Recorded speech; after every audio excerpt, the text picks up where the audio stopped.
ಇವತ್ತಿನ recipe carrot halwa.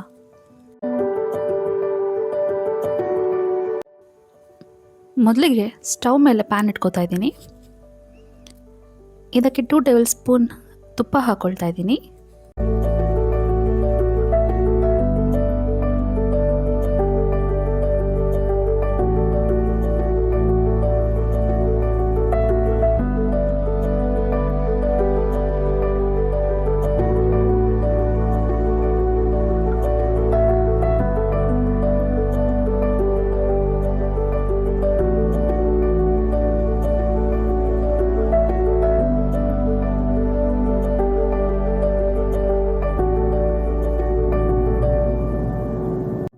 ತುಪ್ಪ ಕಾದ್ಮೇಲೆ ಇದಕ್ಕೆ ನಾನು ಡ್ರೈ ಫ್ರೂಟ್ಸ್ ಹಾಕೊಳ್ತಾ ಇದ್ದೀನಿ. ಅಂದರೆ ಬಾದಾಮಿ, ಗೋಡಂಬಿ ಹಾಗೂ ದ್ರಾಕ್ಷಿ.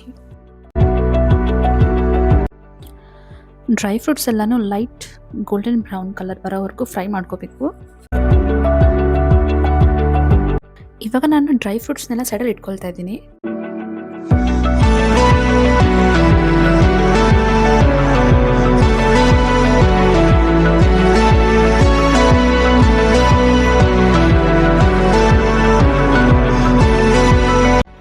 ಸೇಮ್ ಪ್ಯಾನ್ಗೆ ನಾನು ಇವಾಗ 1/2 kg ತುರಿದಿಟ್ಕೊಂಡಿರೋ ಕ್ಯಾರೆಟ್ ಹಾಕೊಳ್ತಾ ಇದ್ದೀನಿ.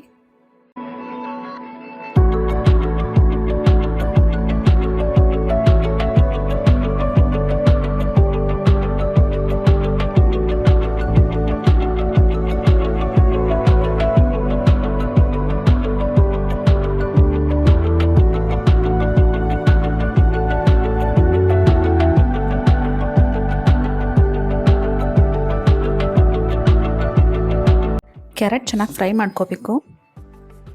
ಇವಾಗ ನಾನು ಇದಕ್ಕೆ 1/2 ಲೀಟರ್ ಮಿಲ್ಕ್ ಹಾಕೊಳ್ತಾ ಇದ್ದೀನಿ.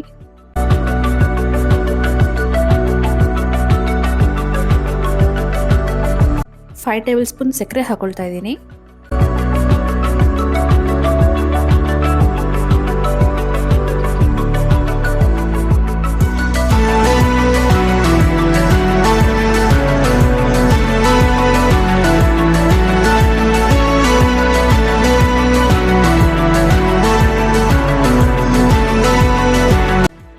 ಇದಕ್ಕೆ 2 ಏಲಕ್ಕಿ ಹಾಕೊಳ್ತಾ ಇದ್ದೀನಿ.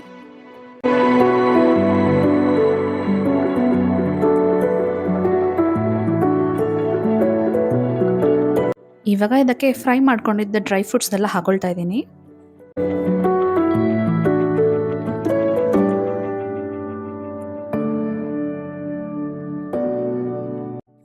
ಇವಾಗ simple and easy carrot halwa ready ಆಗಿದೆ.